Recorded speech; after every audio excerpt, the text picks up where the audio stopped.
We were just looking up stuff about cats because it's a Sunday night, baby. And we were talking about what's the reflex called, babe? I don't know, I was just thinking way too hard about the fact that I had to Google the terminal velocity of a cat.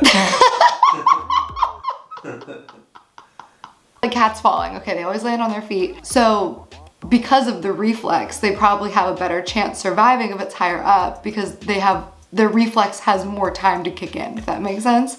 Because a short fall, they're more likely to have an impact, right? It's called the righting reflex. The righting? Yeah. Like R-I-G-T, Righting, like, R-I-G-H-T. like righting, correcting themselves, like correcting. Righting the wrong, yeah. Yes. The righting reflex. Yeah, so like the terminal velocity of us is, well, 9.8 meters per second squared, but that's 120 miles per hour. We can't survive that. Okay, and what's theirs? Cats is only 60 miles per hour. So they can survive less. They can survive any fall. Oh, what? But less. So, no, more. 60 is less than 120. I'm They're confused. going slower. They're going slower. Yes. Oh, because they're smaller. I don't know what terminal velocity is, okay? I didn't want to say it, but here we are. So when you're falling, you don't infinitely increase your speed as you're falling. So like when you jump out of an airplane, Yeah. the fastest you're gonna go is 9.8 meters per second squared. Or 120 miles per Whoa, hour. I guess That's the I've never thought about it. Is that physics? Yeah, Babe, I don't know if I've ever taken a physics class. it's okay. Did I have to in college or no? I don't know. I bet there's another prereq that you can take instead of physics. Yeah, probably. They can survive 60 miles an hour. So that's the fastest that they're gonna fall. If the cats fell from 200 feet or from 100 feet, it's the same speed. They're at 60 miles an hour no matter what.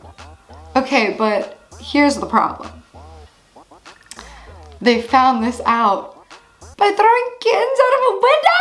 There was a 97% survival rate of cats that fell from 5 or more stories. Okay. I forgot what we were talking about. Don't throw the cat off the roof. Well, of course. That's a given. But if Fred fell from the roof, it would be fine. That's what we were talking about. Talking about kitties and windows made me think of that one murder of that mob boss's daughter, Kitty Genovese or something. Wait, what was I looking up? I don't know. Oh, Kitty Genovese, yeah. March 13th, 1964, 28-year-old Kitty Genovese was stabbed outside the apartment building across the street from where she lived in an apartment above a row of shops in Austin. That's irrelevant information. Don't know why I read it. 2 weeks after the murder, the New York Times published an article claiming that 38 witnesses saw or heard the attack and that none of them called the police or came to her aid. The incident prompted inquiries into what became known as the bystander effect or Genovese syndrome. I learned about this in college. Yeah, the murder became a staple of US psychology textbooks for the next 4 decades. However, researchers have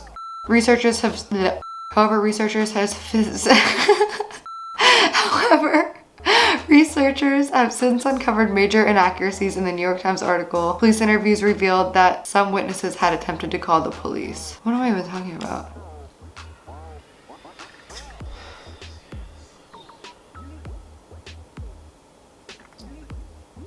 I kind of want some more of that ice cream. Awesome. Would that be bad? So a cat falling from a 20-story building has a higher survival rate than a cat falling from 3. Yeah. It's not about cats, You guys huh? are so weird. Freddie is sleep deprived. Was he up all night? He's awake if I'm awake. So since I've been staying up, like he's fighting sleep right now. Dude, just go to sleep. He will not. If I'm awake, he wants to be around.